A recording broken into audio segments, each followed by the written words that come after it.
Hello friends, आज आपका lecture number 7 cell the basic unit of life में welcome है। आज हम लोग next cell organelle Golgi body यानी कि गोल्जी काय के बारे में पढ़ेंगे। गोल्जी बॉडी को हिंदी में गोल्जी काय कहते हैं, लिपोकॉन्ड्रिया भी कहते हैं, डिप्टियोसोम भी कहते हैं और गोल्जी ऑपरेटस भी कहते हैं। गोल्जी बॉडी, लिपोकॉन्ड्रिया या लाइपोकॉन्ड्रिया भी इसको पढ़ सकते हैं, डिप्टियोसोम और गोल्जी ऑपरेटस। जो गोल्जी बॉडी है उसकी खोज की थी सबसे पहले कैमिनो गोल्जी ने 1898 में। इन्हीं के नाम पर ही इसका नाम क्या पड़ा, गोल्जी बॉडी। कैमिनो गोल्जी ने 1898 में गोल्जी बॉडी की खोज की और इसके लिए उन्हें 1906 में नोबेल अवार्ड भी मिला, यानी नोबेल पुरस्कार भी मिला।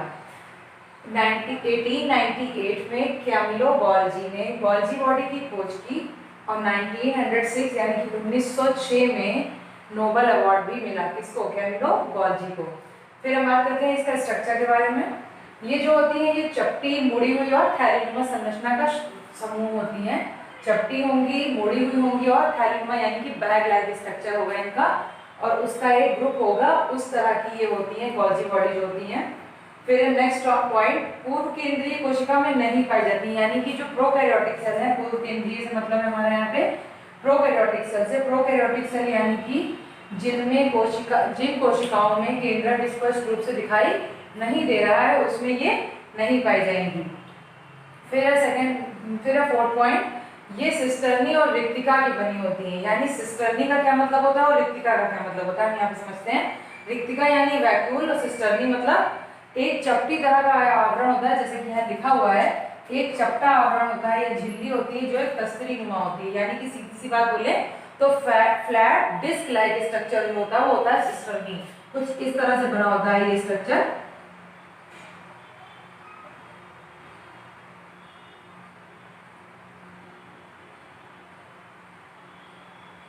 और यही हमारी क्या कहलाती है, सिस्टर्नी सिस्टर्नी सेल कहलाती है, जो फ्लैट डिस्क लाइक यानी कि तस्तरी नुमा स्ट्रक्चर जो होगा इनका वो होगी सिस्टर्नी। सिस्टर्नी जो है वो प्लूरल शब्द है, यानी कि बहुवचन का शब्द है। उसका एक सिंगल शब्द होता है सिस्टर्ना।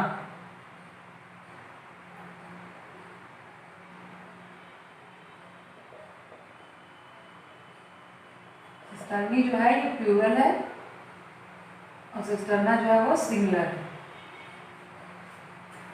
सिंगल है मतलब सिंगुलर शब्द है जो सिस्टर्ना। तो एक अगर पाया जाए, एक तो पाया नहीं जाएगा किसी भी कोशिका। जब कोई कोशिका बन रही है तो वो सिस्टर्नी और रिक्तिका की बन रही है, तो सिस्टर्नी मतलब कई सारे सिस्टर्नी, मतलब कई सारी सिस्टर्नी पाई जा रही है, तो इसलिए प्लूरल शब्द लिया गया है सिस्टर्नी। और सिस्टर्नी कैसी होगी, फ्लैट डिस्क लाइक होगी, जैसे कि ये हमारी बनी हुई है फ्लैट डिस्क लाइक स्ट्रक्चर। ये हमारी क्या होगी, सिस्टर्नी। और फिर बोला गया है तथा रिक्तिका जिसके बारे में हम पढ़ चुके हैं, वैक्यूल, जो किससे बनी होती है, कोशा रस से भरी हुई होगी और कैसी होगी, अर्ध पारगम्य झिल्ली होगी, यानी सेमी परमेएबल मेम्ब्रेन होगी। मतलब आर पार जो हमारा द्रव है वो आसानी से जा सकता है, ऐसी हमारी होती है अर्ध पारगम्य झिल्ली। रिक्तिका वैक्यूल कोशा रस से भरी हुई होगी। तो देखा जाए तो हमारा जो ये गोल्जी कॉय है, यानी कि गोल्जी बॉडी जो है वो हमारा किस से बना होगा, सिस्टर्नी से बना होगा और वैक्यूल्स। इस तरह के कुछ स्ट्रक्चर पाए जाएंगे। रिक्तिकाएं जो हमने दिखाई थी, वैक्यूल्स जिन्हें बोलेंगे हम। वैक्यूल्स और सिस्टर्नी दोनों सेल से ये मिलकर बनी होगी कौन, गोल्जी बॉडी हमारी। ये हमारा फिगर है। फिर लिखा हुआ है ये दोनों दोहरी इकाई झिल्ली से बने होते हैं, यानी कि जो इनके ऊपर यूनिट मेम्ब्रेन पाई जा रही है, ये जो हमारी यूनिट मेम्ब्रेन पाई जा रही है ये कैसी है, दोहरी इकाई झिल्ली की है, यानी कि डबल लेयर है इसकी। यूनिट मेम्ब्रेन जो हमारी पाई जाएगी वो डबल लेयर पाई जाएगी, जैसे कि पाई जा रही थी। यूनिट मेम्ब्रेन नॉर्मली कितनी लेयर होती है, उसमें 4 लेयर होती है, बट डबल लेयर पाई जाएगी, जैसा कि कल हमने माइटोकॉन्ड्रिया में भी पढ़ा था कि उसमें डबल लेयर पाई जा रही थी। तो वैसे ही और एंडोप्लाज्मिक रेटिकुलम में भी डबल लेयर पाई जा रही थी। फिर से इस वाले पॉइंट को समझ लेते हैं, बड़ा है थोड़ा सा पॉइंट। यह सिस्टर्नी व रिक्तिका की बनी हुई होती है। सिस्टर्नी का मतलब होता है एक चपटा आवरण या एक चपटी आवरण या झिल्ली जो तस्तरी नुमा होती है, यानी कि डिस्क शेप होती है, प्लेट नुमा होती है, वो इस तरह से कुछ होगी।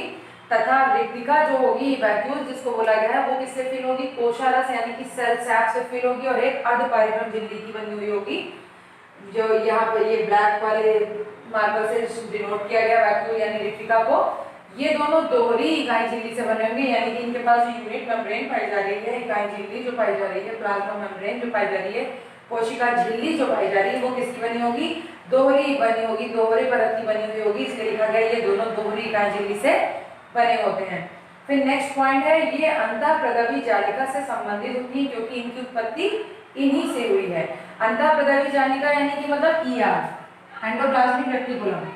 एंडोप्लाज्मिक रेटिकुलम से संबंधित इसलिए होती है क्योंकि एंडोप्लाज्मिक रेटिकुलम का मॉडिफाइड मतलब फॉर्मेशन ऑफ, अगर गोल्जी बॉडी फॉर्मेशन की बात करें, गोल्जी बॉडी की उत्पत्ति की ओरिजिन की बात करें अगर, तो वो किससे मिलकर बने हुए हैं? अंतःप्रदवी जालिका यानी कि एंडोप्लाज्मिक रेटिकुलम से मिलकर बने हुए हैं। और एंडोप्लाज्मिक रेटिकुलम में ही सिस्टर्नी और रिक्तिका दोनों पाई जाती हैं, इसीलिए ये बात लिखी गई है कि अंतःप्रदवी जालिका से संबंधित होती हैं क्योंकि इनकी उत्पत्ति इन्हीं से हुई है। इनकी उत्पत्ति जो हुई है, इनकी जो ओरिजिन हुई है वो किससे हुई है? एंडोप्लाज्मिक रेटिकुलम से हुई है। और एंडोप्लाज्मिक रेटिकुलम के बारे में हम पढ़ चुके हैं, इसमें राइबोसोम के कण पाए जाते हैं और फोटोसिंथेसिस और प्रोटीन सिंथेसिस में इनका वर्क होता है। फिर लास्ट पॉइंट है, पादप कोशिका में पाए जाने वाले गोल्जी कॉय को डिक्टियोसोम कहते हैं। जैसा कि हमने नाम बताया था, गोल्जी बॉडी का लिपोकॉन्ड्रिया है, डिक्टियोसोम है और गोल्जी ऑपरेटस है। तो वैसे ही जो पादप कोशिका में पाई जाएगी जो हमारी गोल्जी बॉडी है, तो उसको बोलेंगे डिक्टियोसोम। और कैमिलो गोल्जी ने जो 1898 में गोल्जी बॉडी देखी थी, वो किसमें देखी थी? वो एनिमल सेल में देखी थी, यानी कि जंतु कोशिका में देखी थी। और जंतु कोशिका में जो गोल्जी बॉडी देखी थी कैमिलो गोल्जी ने, वो 1898 में देखी थी। तब इसका नाम उन्होंने लिपोकॉन्ड्रिया और गोल्जी ऑपरेटस दिया था। लेकिन जब पादप कोशिका में या प्लांट सेल में देखी गई है गोल्जी कॉय या गोल्जी बॉडी, तो इसको क्या नाम दिया गया? डिक्टियोसोम इसको नाम दिया गया। फिर अब हम बात करते हैं इसके फिगर के बारे में एक बार फिर से। इसका फिगर जो है वो कुछ इस तरह से होता है, यूनिट मेम्ब्रेन से घिरा हुआ होता है, मतलब दोनों तरफ यूनिट मेम्ब्रेन पाई जाएंगी और जो डबल लेयर होंगी, यहाँ पे डिनोट है नाम उनका।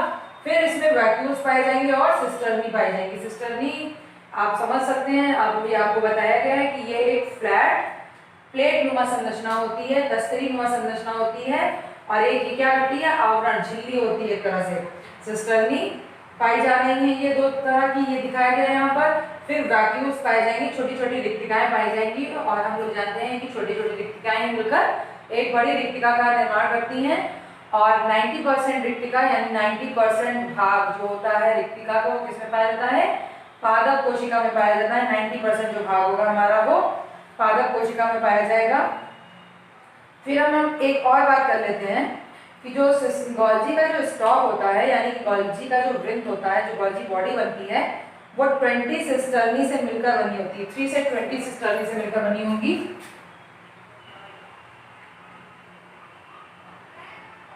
यानी कि हमारी जो गोल्जी बॉडी है, अगर कोई भी गोल्जी बॉडी है एनिमल सेल की, तो उसमें सिस्टर्नी जो होंगी उसकी नंबर्स होंगे 3 to 20 सिस्टर्नी, या और कुछ कुछ में कितनी होती है? ओनली 6 होती हैं।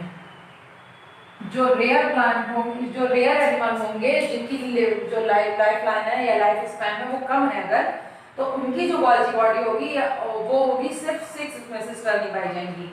लेकिन अगर लाइफ स्पैन ज्यादा है तो गोल्जी बॉडी कितने की बनी हुई होगी? 3 to 20, यानी 3 से लेकर 20 सिस्टर्नी सेल की बनी हुई होगी हमारी Golgi body. If life line is strong, life line अगर ज्यादा है तो हम क्या कहेंगे उसको? वो बनी होगी 3 to 20 सिस्टर्नी की। और अगर लाइफ स्पैन यानी जीवन चक्र जो उनका है वो कम है, तो वो बना होगा कितनी? ओनली 6 सिस्टर्नी सेल का। अब हम इसके वर्क के बारे में बात करते हैं, लेकिन एक बार फिर से हम इसको समझ लेते हैं। गोल्जी बॉडी यानी कि गोल्जी का है, ये हमारा नेक्स्ट लिविंग ऑर्गेनेल्स है। और कल माइटोकॉन्ड्रिया के बारे में हमने पढ़ा था। गोल्जी बॉडी को ही हिंदी में गोल्जी काय कहते हैं, गोल्जी बॉडी को लिपोकॉन्ड्रिया भी कहते हैं, डिक्टियोसोम भी कहते हैं और गोल्जी ऑपरेटस भी कहते हैं। गोल्जी बॉडी जो है उसकी खोज कैमिलो गोल्जी ने 1898 में की थी, और इन्होंने सर्वप्रथम जंतु कोशिका में यानी एनिमल सेल में इसको देखा था, और इसका नाम क्या रख दिया उन्होंने? Golgi body. फिर इसके बाद वो उन्होंने उनको इसी वर्क के विषय में 1906 में नोबेल अवार्ड मिला था कैमिलो गोल्जी को। और ये उन्होंने ये देखा कि ये जो सेल है या ये जो ऑर्गेनेल है, कोशिकांग जो है, ये चपटी है, मतलब फ्लैट है, मुड़ी हुई है और थैली नुमा संरचना, एक बैग लाइक स्ट्रक्चर है। तो ये जो चपटी मुड़ी हुई थैलिन स्ट्रक्चर जो पाया जा रहा है उसका एक समूह, उसका एक ग्रुप है। फिर नेक्स्ट पॉइंट में ये देखा गया कि फिर उन्होंने देखा कि पूर्व केंद्रीय कोशिका यानी कि प्रोकैरियोटिक सेल, जिसमें हम बता रहे हैं कि न्यूक्लियस स्पष्ट रूप से नहीं पाया जाता, प्रिमिटिव न्यूक्लियस सेल, जिसके बारे में हमने सेल ऑफ टाइप्स में पढ़ चुके थे, टाइप्स ऑफ सेल में हमने पढ़ा था उसके बारे में। पूर्व केंद्रीय कोशिका यानी प्रोकैरियोटिक सेल में ये नहीं पाई जा रही है। कौन? गोल्जी बॉडी नहीं पाई जा रही है। फिर नेक्स्ट है ये सिस्टर्नी और रिक्तिका की बनी होती है, यानी कि सिस्टर्नी और रिक्तिका ये दोनों ही जो चीजें हैं ये किसमें पाई जा रही है? ईआर यानी कि एंडोप्लाज्मिक रेटिकुलम अंतःप्रदवी जालिका से संबंधित है और इसी में पाई जा रही है। और इनकी उत्पत्ति भी जो हुई है वो किससे हुई है? अंतःप्रदवी जालिका यानी कि एंडोप्लाज्मिक रेटिकुलम से हुई है। सिस्टर्नी का मतलब है, सिस्टर्नी सेल कैसी होती है? सिस्टर्नी सेल जो होती है वो एक फ्लैट झिल्ली नुमा होती है, एक पतली झिल्ली होती है, जैसे कि आप प्याज की झिल्ली को ले सकते हैं। और ये कैसी होगी? लेकिन तस्तरी नुमा होगी। प्याज की जो झिल्ली होती है वो बिल्कुल स्मूथ होती है, बिल्कुल लीनियर में बिल्कुल स्मूथ होती है, बिल्कुल फ्लैट होती है, बिल्कुल सीधी होती है। लेकिन आप जब क्या कहते हैं सिस्टर्नी सेल को देखेंगे तो इसकी जो झिल्ली होगी वो कैसी होगी? तस्तरी नुमा यानी कि डिस्क शेप होगी। फिर बात करते हैं रिक्तिका की। रिक्तिका के वैक्यूल्स के बारे में हम पढ़ चुके हैं और ये किससे फिल होती है? कोशारस से भरी हुई होती है, जो कि एक अर्धपरिक्रम झिल्ली होती है। और ये दोनों इकाई झिल्ली से बने हुए होते हैं। ये दोनों क्या होंगे? सिस्टर्नी और रिक्तिका जो होंगे ये किससे बने होंगे? ये दोनों ही दोहरी इकाई झिल्ली से बने होंगे, यानी कि डबल यूनिट मेम्ब्रेन में पाई जाएगी। फिर लास्ट पॉइंट है पादप कोशिका में जो पाई जाने वाली गोल्जी कॉय यानी गोल्जी बॉडी होगी, उनको क्या बोलेंगे हम? डिक्टियोसोम बोलेंगे। अब हम फिगर पे आते हैं। फिगर में हम ये देखते हैं गोल्जी ऑपरेटर्स के दोनों तरफ क्या पाया जा रहा है? यूनिट मेम्ब्रेन पाई जा रही है और इसके अंदर कैसी सेल पाई जा रही है? प्लेट नुमा, सॉरी फ्लैट डिस्क शेप या प्लेट लाइक स्ट्रक्चर पाया जा रहा है, which is known as cisternae, जिसको हम सिस्टर्नी बोल रहे हैं। And the second structure is small pore like structure, छोटे छिद्रों जैसा स्ट्रक्चर जो पाया जा रहा है उसको बोलेंगे हम वैक्यूल्स यानी कि रिक्तिका बोलेंगे। और इस तरह से हमारी गोल्जी बॉडी का स्ट्रक्चर और गोल्जी बॉडी का जो नोट है वो तैयार हो चुका है। हम इसके बाद बात करते हैं इसके कार्य के बारे में। एक बार हम फिर से ये वाली लाइन देख लेते हैं 3 to 20 सिस्टर्नी की। 3 to 20 सिस्टर्नी पाई जाएंगी अगर किसी भी लिविंग बॉडी का या किसी भी एनिमल सेल का या किसी भी बॉडी लिविंग ऑर्गेनिज्म का अगर लाइफ स्पैन ज़्यादा है तो वो कितना हो जाएगा? 3 to 20 सिस्टर्नी उसमें पाई जाएगी।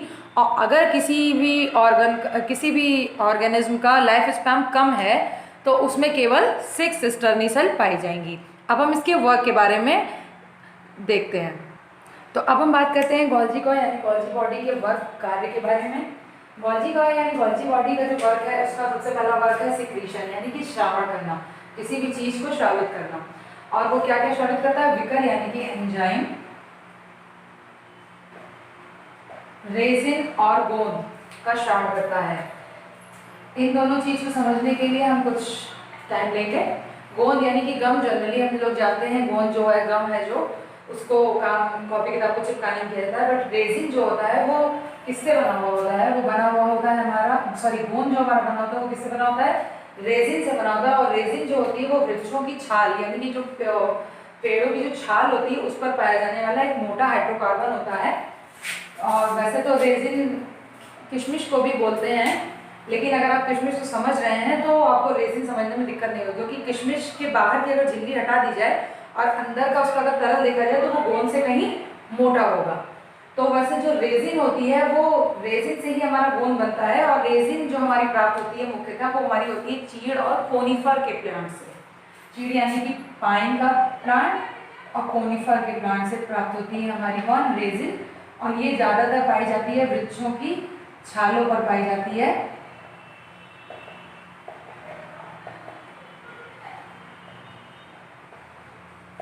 वृक्षों की छाल पर पाई जाती है, जैसे कि गम लगा हुआ होता है, गोंद लगा हुआ होता है किसी किसी पेड़ों में देखा जाए तो वो कुछ जैसे कि मान लीजिए आपका ये पेड़ है और इस पर कुछ ऐसे आउटग्रोथ टाइप का लगा हुआ होता है जो थोड़ा सा चिपचिपा टाइप का होता है, वो होता है हमारा रेजिन ही होता है, वो हमारा गोंद ही होता है। लेकिन अगर पाइन और कोनिफर के प्लांट में पाया जा रहा है तो वो क्या होगा? रेजिन होगा। और रेजिन का इस्तेमाल पहले जमाने में तो लोग आभूषण बनाने में यानी कि ज्वेलरी बनाने में भी करते थे। ये फिलहाल बहुत दूर की बात हो गई, लेकिन अभी हम समझते हैं विकर, रेजिन और गोंद का ये क्या करती है? सिक्रीशन करती है कौन? गोल्जी बॉडी जो होगी वो हमारी एंजाइम, रेजिन और गोंद का श्रावण यानी कि सिक्रीशन करेगी, जो आवश्यकता अनुसार रिस रिस कर श्रावित होते हैं। यदि अगर उनकी आवश्यकता होगी तो वो रिस रिस कर निकलेंगे, यानी कि प्लांट में अगर गोल्जी बॉडी यानी डिक्टियोसोम पाया जा रहा है तो वो रेजिन और गोंद निकालेंगे, और अगर ह्यूमन बॉडी में यानी कि एनिमल बॉडी में, अगर एनिमल सेल में पाया जा रहा है तो वो क्या करेंगे, एंजाइम का श्रावण करेंगे, और वो भी कब, जब उनकी आवश्यकता होगी तब। फिर नेक्स्ट वर्क है उनका सेल वॉल फॉर्मेशन यानी कोशिका भित्ति का निर्माण करते हैं। कोशिका भित्ति का निर्माण वो कब करते हैं, विभाजन के समय, यानी कि जब कोशिकाएं टूट करके दूसरी कोशिका बना रही होती हैं तो विभाजन के समय कोशिका कोशा प्लेट यानी कि छोटी छोटी प्लेट्स बनाती हैं। जैसे कि मान लीजिए हमारी कोशिका है, ये विभाजित हुई तो ये इस तरह से कुछ प्लेट, ये इस तरह से प्लेट नुमा बनाएंगी स्ट्रक्चर, तो ये प्लेट्स बनाती हैं और यही प्लेट्स क्या करेंगी, एक न्यू सेल वॉल फॉर्म कर देंगी, और फिर से इसमें डिवीजन होगा, और फिर डिवीजन होने के बाद फिर सेल वॉल फॉर्मेशन होगा। तो ये भी वर्क कौन करता है, गोल्जी बॉडी यानी कि गोल्जी ऑपरेटर्स करते हैं। फिर बात करते हैं एक्रोसोम की। एक्रोसोम जो होता है वो शुक्राणु के अंग पिंडक होते हैं। जो स्पर्म होता है, मेल ऑर्गन जो होता है स्पर्म, उसका हेड होता है और वो एक कैसी झिल्ली नुमा संरचना होती है,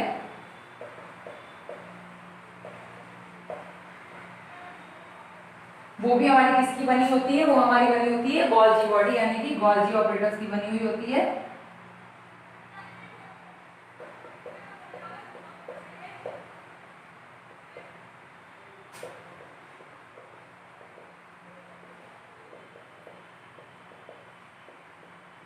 इस तरह का होता है कुछ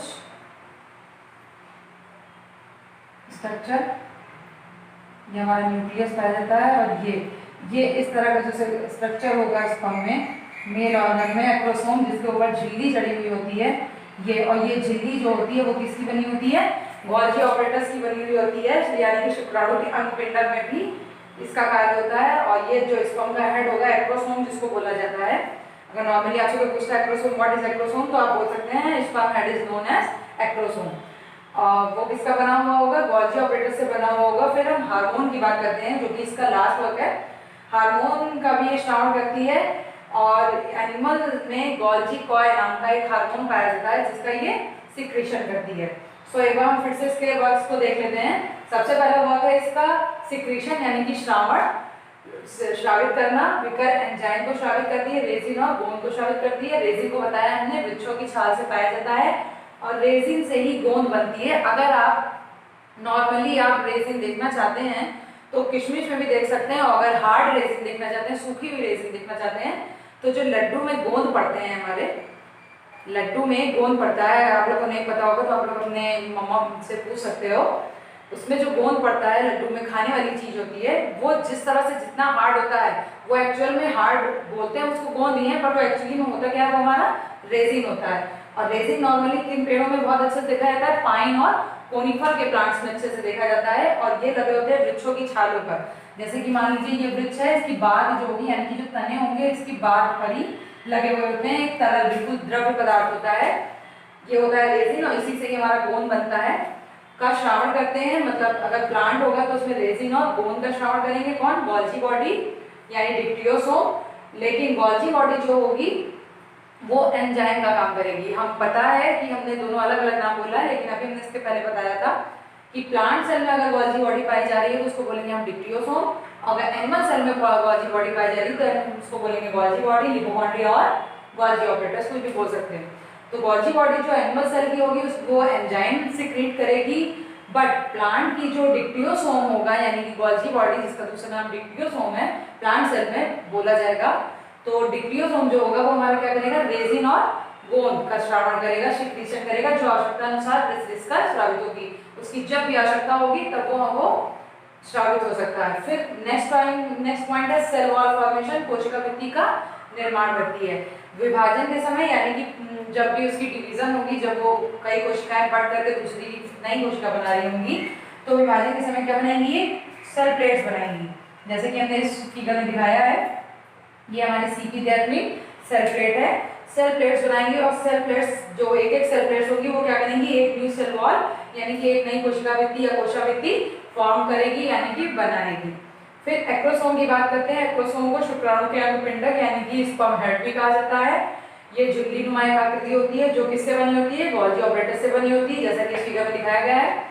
जो मेल ऑर्गन होता है, मेल ऑर्गन होता है उसमें एक्रोसोम आगे की तरफ पाया जाता है और उस पर एक झिल्ली जो पाई जाती है वो गोल्जी ऑपरेटर से बनी होती है, यानी गोल्जी बॉडी से बनी होती है। फिर लास्ट वर्क है हार्मोन। हार्मोन का सिक्रीशन करती है और एनिमल में कौन सा हार्मोन पाया जाता है, गोल्जी गॉय लिपोकॉन्ड्रिया नाम का या गोल्जी बॉडी नाम का एक हार्मोन पाया जाता है जो जिसका श्रावण करती है कौन, गोल्जी बॉडी। अब हम बात करते हैं नेक्स्ट अपने राइबोसोम के बारे में।